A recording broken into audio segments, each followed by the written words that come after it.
A agulha passa aqui por trás, depois é só puxar. Frederica, já pra cá. Ainda não terminamos. Mas minha mãe, o senhor meu pai está conversando com alguém. Quem sabe tratando do meu casamento? Você tem 10 anos. Não precisa pensar em casamento pelos próximos 2 anos. E não se preocupe. Quando a hora chegar, o senhor teu pai saberá escolher o cavalheiro certo para te desposar. O papel da mulher é muito interessante também, porque durante muito tempo supôs-se que a Yaya, a sinhazinha, ficava também ali na varanda da casa grande sem fazer nada. É bom lembrar que essas casas de morada eram verdadeiras indústrias caseiras. Ela acordava às 4h30 da manhã, às 5 horas da manhã ela já estava descaroçando mandioca, às 6 da manhã, muito provavelmente, ela estava abrindo as vagens de feijão, às 7 ela estaria preparando remédios caseiros juntos com a escrava. Havia uma espécie de farmácia, né, em cada uma dessas casas de morada. Enfim, o dia a dia de cada uma dessas senhoras era absolutamente preenchido por atividades que eram compartilhadas pelas escravas e que geravam laços de afinidade, laços de solidariedade entre essas mulheres.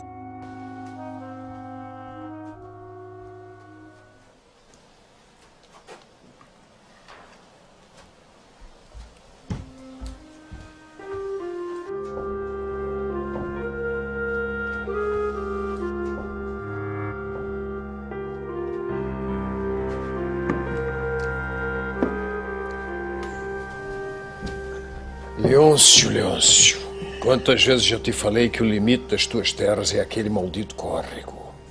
Se o teu canavial avançar um palmo que seja para as terras do Matias, tu nem precisas vir aqui te explicar mais. Podes juntar teus trapos e sumir. Estamos entendidos? Sim, senhor. Então pode ir. Deus lhe paga.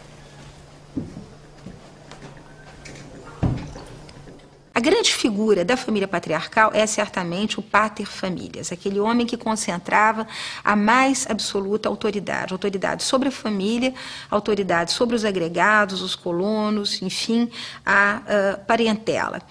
Talvez tenhamos convivido durante muito tempo com a ideia de que um senhor de escravos, enfim, o dono de uma grande plantação de açúcar, passasse o tempo sentado na rede, embalado por um escravo, abanado pelo outro.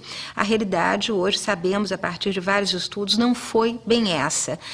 Esses homens estavam permanentemente em movimento e preocupavam-se basicamente dos seus negócios. Não só percorriam as suas plantações a cavalo, vigiavam o trabalho do feitor e mesmo dos escravos, mas muitos deles, quando se tratava de senhores menos poderosos ou menos ricos, iam trabalhar lado a lado com os seus escravos. O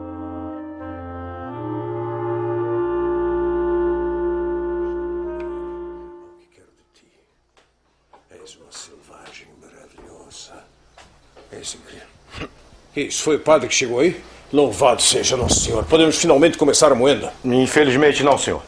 Quem está a lhe procurar é o senhor Lopes Magalhães. Manda o homem entrar. Entre, por favor.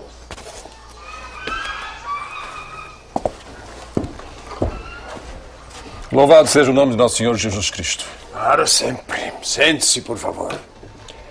Jiqui, traz aí uma caneca e um prato para o meu convidado. Foi muito bem recomendado, Sr. Lopes Magalhães. O próprio donatário da capitania me pediu que eu recebesse, alegando ser de meu interesse. Só não me adiantou qual era o assunto. Pois tenho a lhe oferecer a solução para os problemas de seu engenho. Não diga.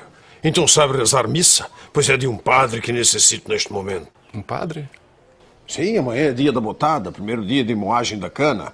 Mas cá não tenho capelão e me recuso terminantemente a iniciar os trabalhos sem a bênção de Nosso Senhor.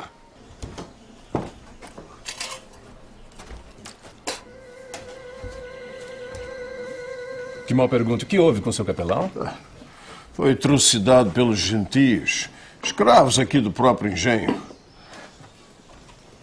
Mas vamos, sirva-se a carne de paca, a melhor caça destas bandas. E a mandioca também está excelente. 2 dos produtos básicos da alimentação popular brasileira são indígenas, o milho e a mandioca.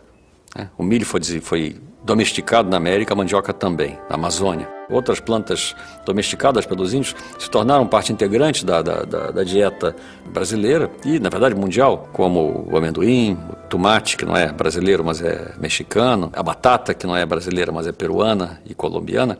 Mas há uma série de produtos básicos, alimentares básicos da dieta ocidental moderna, na verdade mundial moderna, que se deve à agricultura indígena americana, ameríndia.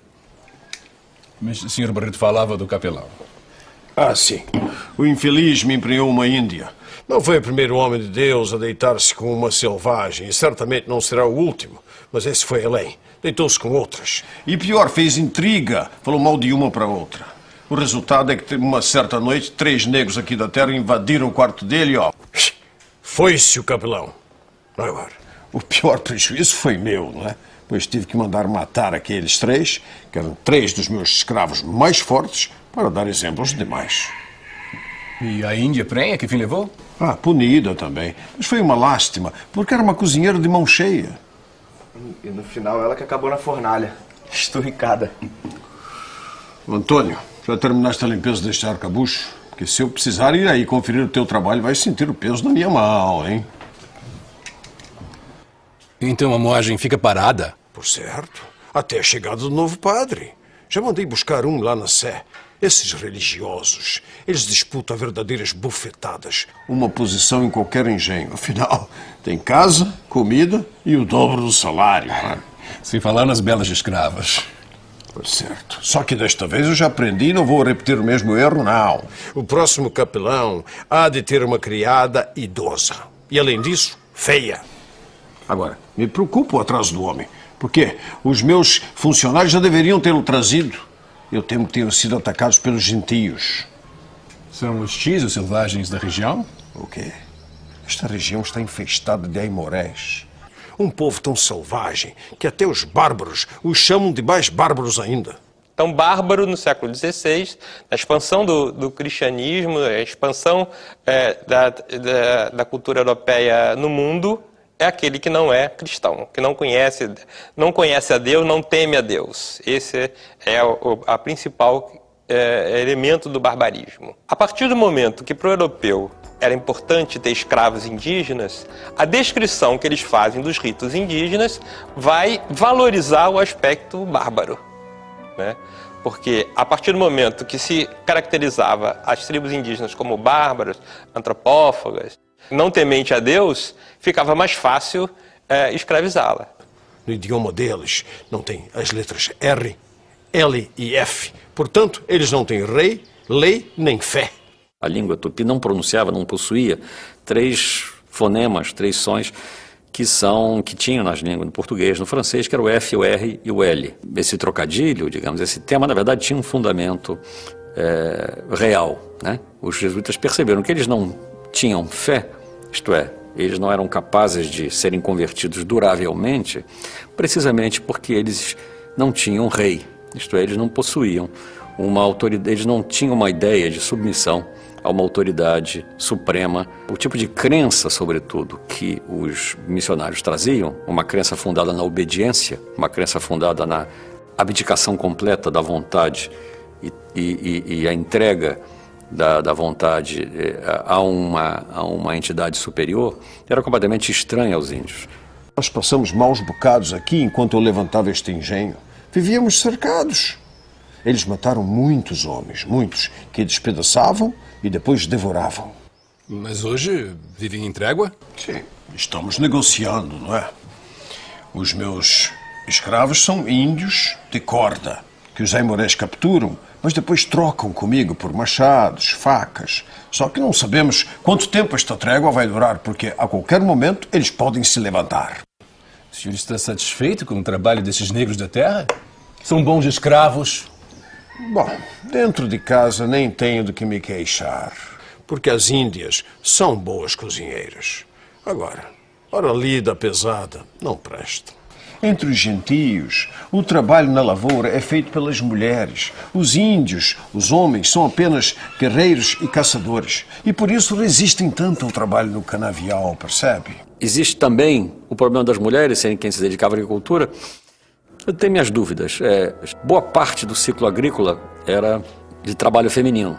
Mas os homens faziam várias coisas. Eram os homens que derrubavam a mata, que derrubavam as árvores. Lembremos que derrubar a árvore com um machado de pedra não é mole. Eram os homens que tocavam fogo, faziam a queimada, a derrubada e a queimada. E a divisão do trabalho não era tão rígida assim. É verdade que o trabalho agrícola era principalmente feminino.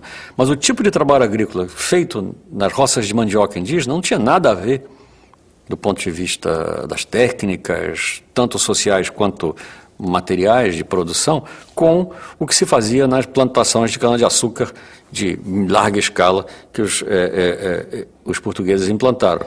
Tentam a todo custo fugir e, quando não conseguem, atentam contra a própria vida, comem terra até morrer. Sem falar nas moléstias, né, que derrubam a maioria deles. A grande contribuição europeia à civilização ameríndia foram as epidemias, foram doenças que exterminaram de uma maneira fulminante uma população que não tinha resistência aos micro-organismos trazidos pelos europeus. Então, de fato, os europeus traziam a morte. Mesmo quando não eram violentos de maneira deliberada, eram violentos sem querer. Eles produziram uma catástrofe demográfica, uma catástrofe epidemiológica de proporções propriamente inacreditáveis. Se imagina-se hoje que 90% da população original da América na época da conquista, da invasão da América pelos europeus, foi morta. Senhor Barreto, é essa a razão da minha visita. Tenho a solução para seus tormentos com a escravaria. E qual é?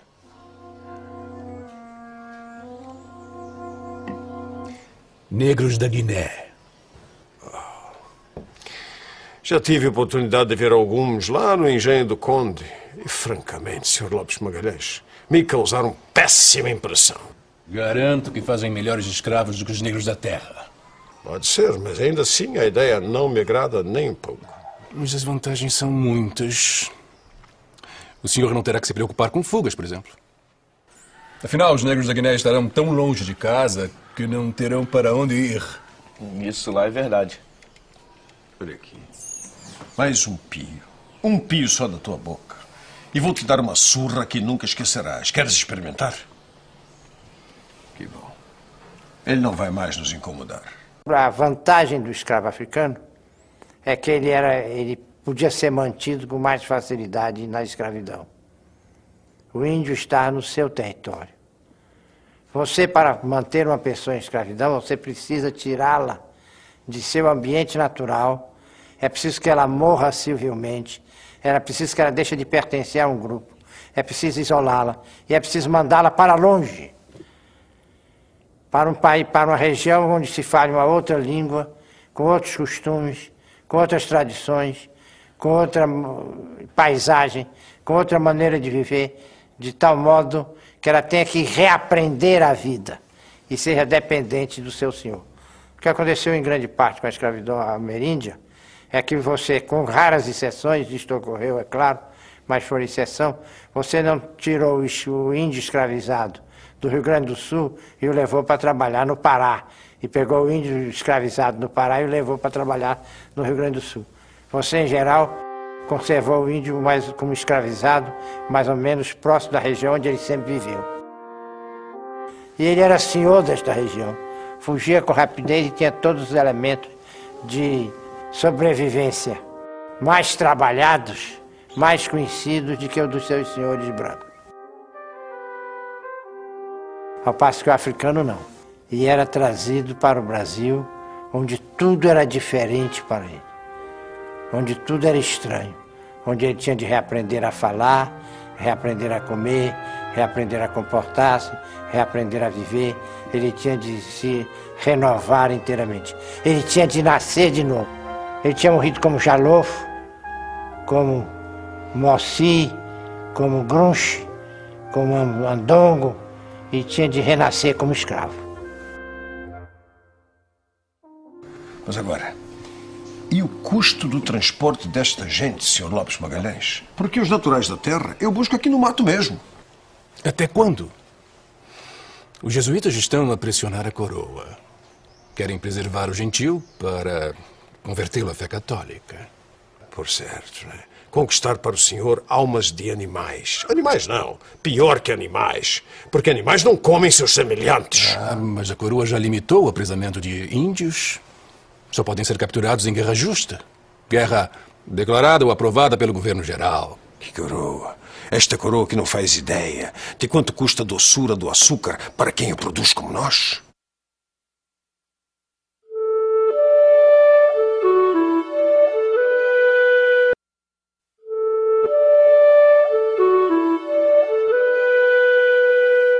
Jesuítas que eram tão combativos em relação à escravidão indígena, porque achavam que escravizar o índio era impedir a missão e a doutrinação católica, em relação aos africanos, não.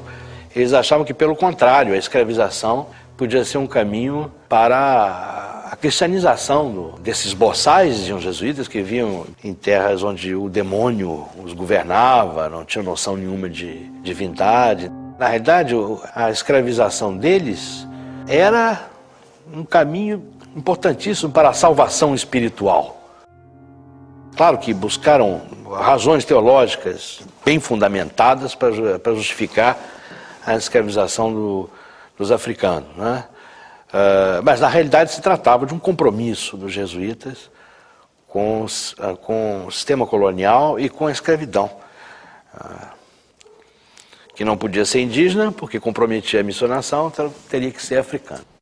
Por outro lado, Sr. Barreto, a coroa autorizou aos senhores de engenho a pagarem apenas 1/3 dos direitos na compra de até 120 negros da Guiné. O senhor deve precisar de quantos?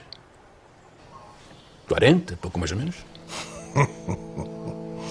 Acha que possuo uma reles engenhoca? Isto aqui é um engenho real, Sr. Lopes Magalhães. Eu conto com 90 escravos para o trabalho nas fazendas e na moenda. Além de mais 5 para o trabalho doméstico. Fora isso, tenho um mestre de açúcar, um purgador, um caixeiro no engenho, outro na cidade, além de feitores de vários partidos e outros funcionários diversos, cada qual recebendo seu salário religiosamente. Pois então, engenho como o seu é muito custoso. E aposto que a produção está aquém da sua expectativa. Lá isso está. Os portugueses já usam braços africanos nos engenhos de Santo Tomé há tempos. Esses escravos já conhecem o cultivo da cana e a fábrica do açúcar. E meu primo, a quem eu represento, é estabelecido em Guiné há anos. Os negros são trazidos em navios próprios. Arribam em boas condições. Prontos para a lida. O africano do litoral, quer ele fosse escravo, quer ele fosse dono de escravos ou vendedor de escravos, ele via os brancos chegarem para comprar gente e estavam convencidos de que os brancos eram antropófagos, que eles compravam gente, levavam os navios para o outro lado do mar, a fim de devorá-los, e que o vinho era feito do sangue dos escravos. Quer dizer, aquele vinho tinto que eles viam as pessoas beberem era feito do sangue dos escravos. Então, para o indivíduo que era vendido como escravo ao navio, além de todas as agruras porque ele ia passar durante a viagem, ele ainda vinha apavorado com a circunstância de não saber qual era o seu destino, de não ter de ideia do que o esperava. Ele entrava numa espécie de pavor pelo futuro, que era um futuro inimaginável. Depois havia outra coisa espantosa, é que os brancos fediam muito. Os brancos fediam, e fedem até hoje, a carne podre. Porque esses traficantes de escravos não se banhavam. Eles faziam uma viagem enorme dentro do navio sem praticamente se banhar, ninguém se banhava. E o africano se banhava 1, 2, 3 vezes por dia. Então, para ele, aquele mau cheiro de carne podre, era também um indicativo de que ele estava caminhando junto com os amigos da morte. Bom, pode ser. Só que antes de tomar qualquer decisão, eu precisaria ver a mercadoria. Ah, sem problemas. Trouxe algumas peças justamente para sua apreciação. Ah, sim?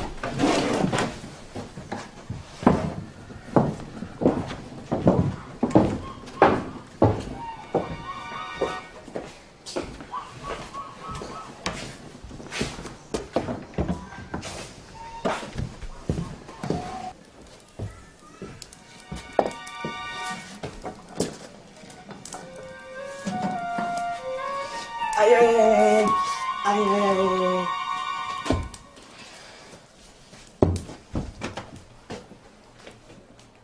A ideia dentro da historiografia brasileira é de que, quando se faz a transição da escravidão indígena para a escravidão africana na economia açucareira, os índios acabaram. Bom, isso não é verdade, né? Os índios, inclusive, continuam a servir a economia açucareira em várias funções, como barqueiros, como carregadores, como, enfim, lenhadores, uma série de funções diferentes. E mais importante, nos arredores dos engenhos, né, onde se produz alimentos, né, em muitos casos esses alimentos são produzidos por índios. Um hábito importantíssimo indígena que foi legado à civilização ocidental, é a vingança indígena, aliás, é o fumo. Né? O tabaco, não esqueçamos, é americano. E uma das coisas, as primeiras coisas que os índios repararam, os europeus, desculpe, repararam ao chegar ao Brasil, foi esse curioso hábito que os índios tinham de fumar, de engolir fumaça. E o fumo foi, como a gente sabe, se tornou, enfim, ao longo dos 5 séculos, foi progressivamente se transformando num hábito mundial. E essa é a vingança dos índios. Eles foram dizimados, no sentido etimológico, reduzidos a 1/10 da sua população pelos europeus, e em troca nos deram o tabaco para nos dizimarem.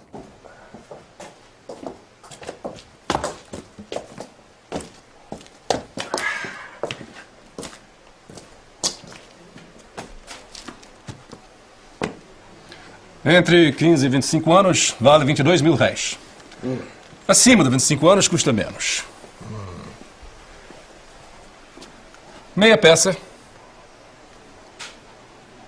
Abaixo de 15 anos, custa 12 mil. Esta bela peça vale 20 mil. Se tiver criança de peito, vai com a mãe.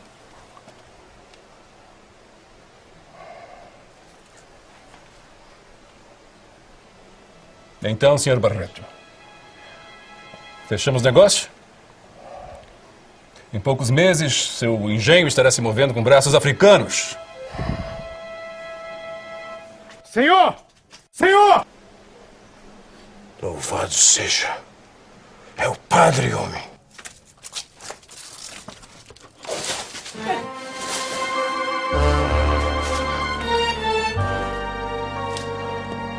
Por Deus Nosso Senhor, mas que desgraça!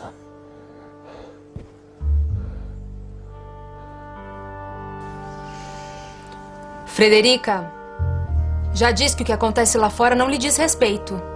Uma dama só sai de casa em 3 ocasiões: quando é batizada, quando casa e quando morre.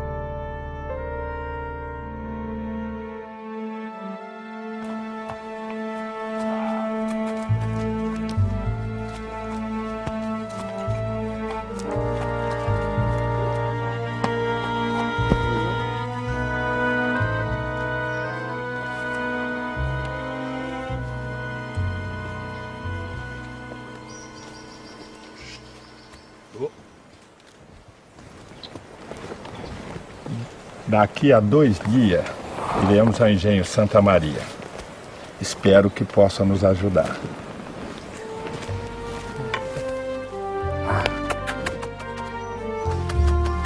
Ah.